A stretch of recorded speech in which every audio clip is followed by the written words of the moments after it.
Here's a trigger warning to everyone who puts music taste above everything else when it comes to finding a partner or a friend. This is specifically for you and towards you.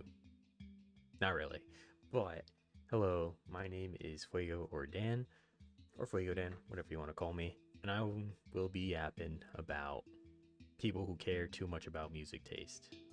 Because it's genuinely unhealthy.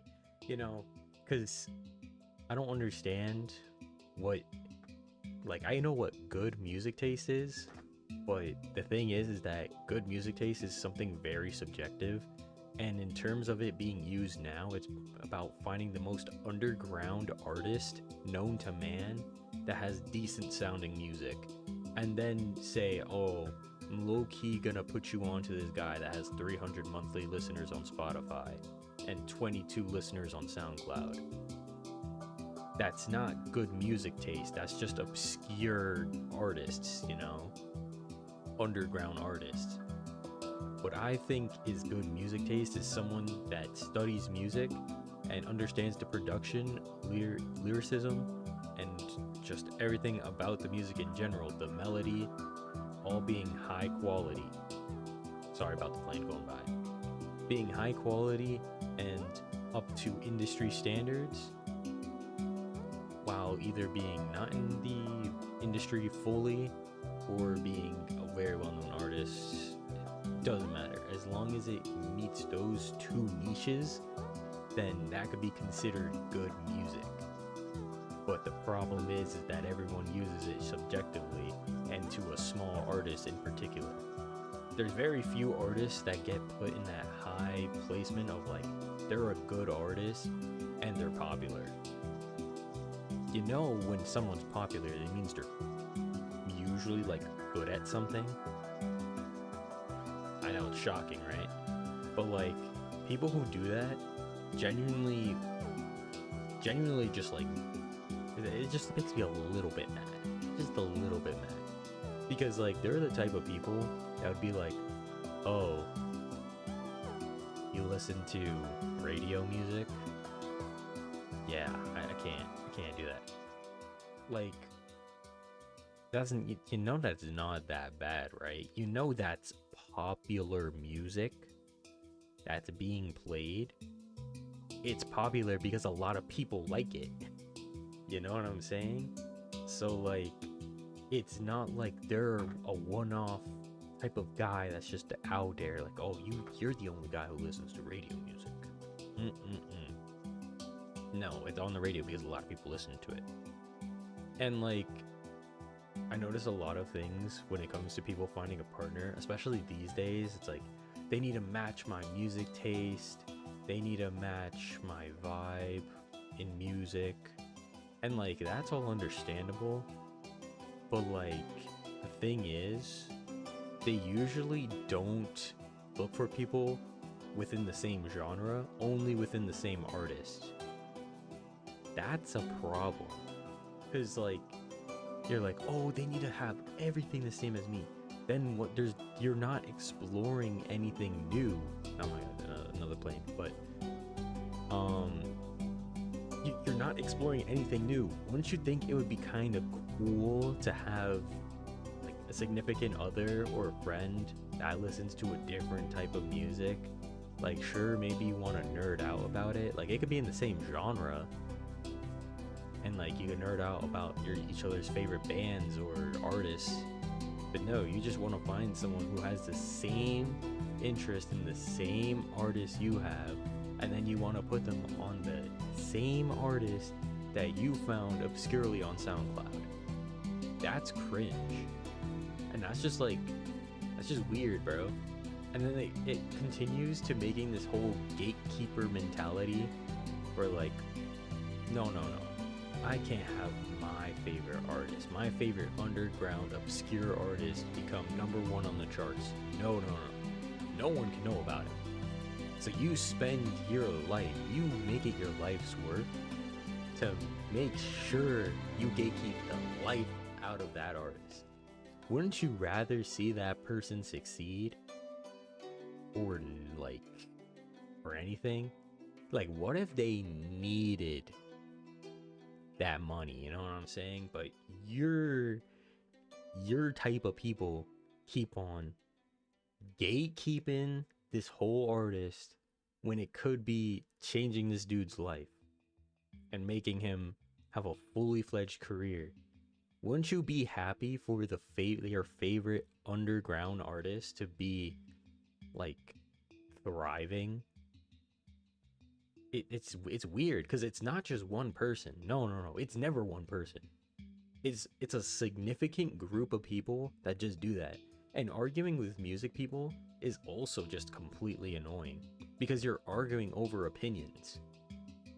Unless you start stating facts. Facts only, like, I would only take a fact from someone who studies music. I'm not gonna lie.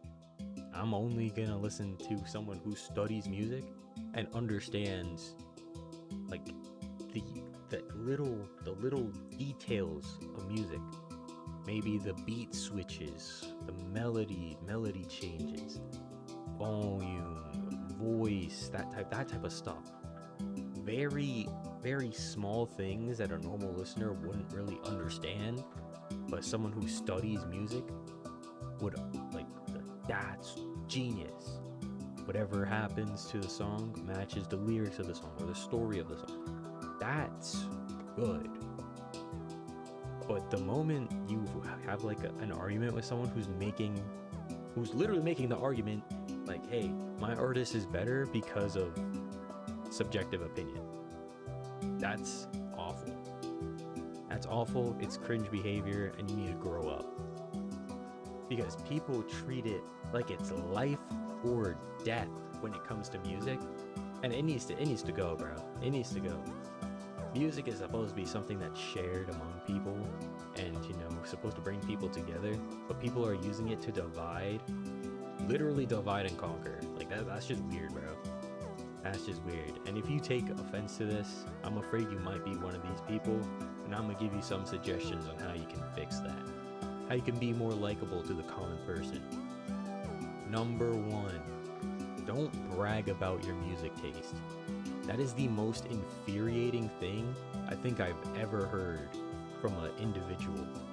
When you walk up to someone and you bring up the topic of music, don't be like, oh, I could put you onto my playlist because it's the best music out there.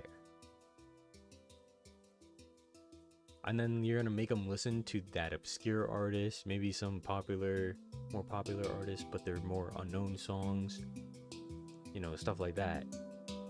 And they're gonna be like, okay, that's cool, or whatever. Just don't do that. Everyone has their own opinion, and stop forcing your own entitlement onto people. It's weird. It's uncomfortable. And also, it kind of shuts down the other person from wanting to talk because it makes them feel like they're gonna be like almost offending you by what they say. Unless they happen to have a similar music taste, then maybe not so much. Then you kind of boost each other's egos, and then that just makes it more of a hassle for anyone else in the world that you decide to put your claims onto. But yeah, just stop forcing. I'm the best music listener. On everyone's soul, I'm the best music listener out here. All of the music I listen to is peak. No, that's enough of that. Second is don't be afraid to put people onto your little tiny starter artist unless you're afraid that people won't like them.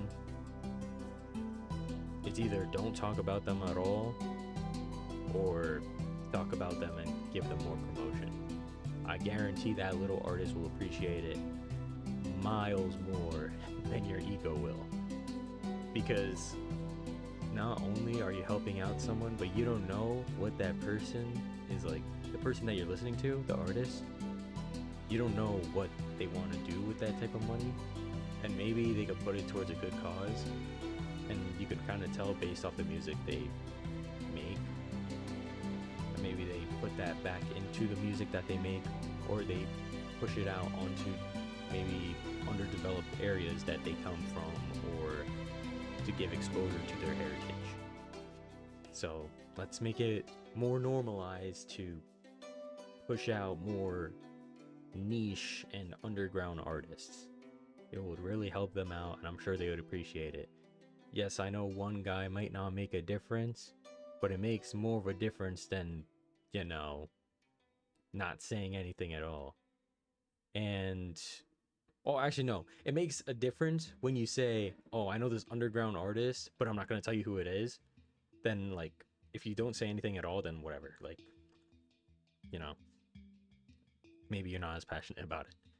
And then lastly, another thing that could really help is actually hearing people out on what type of music they listen to and not shutting them down based off what they listen to.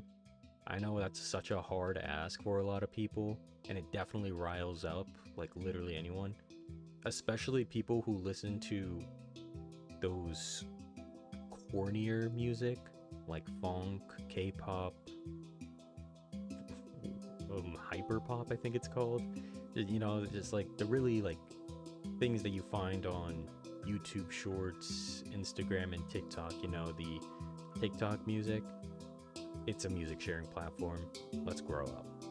But, you know, instead of shutting people down over what they listen to or the type of songs they put on their story, maybe ask them a question or two about why they listen to that, and maybe give it a try and expand your music taste from, you know, your very narrow view of what you have. And this message right here that I'm about to say is to the people who don't care about music but are willing to yap about it every once in a while. I appreciate you all. You're not as bold as some of the other people. You're most likely introverted as well. I only talk about it when asked, but I'm proud of you for not being like everyone else, because it's annoying and obnoxious when people want to push their type of views onto you. And yeah, so I give my thanks to you for making someone actually feel normal and having a normal constructive conversation with people. I appreciate you. And also to the music enthusiasts that don't do this to people and say I have the best taste ever, I appreciate you too. You're very amazing, and you are probably putting people on to plenty of new, you know, genres, artists, and maybe shedding some light onto more niche genres that people haven't heard of, and helping those places grow. But yeah, I don't know, just a little rant about music people. They make me kind of mad. Yeah.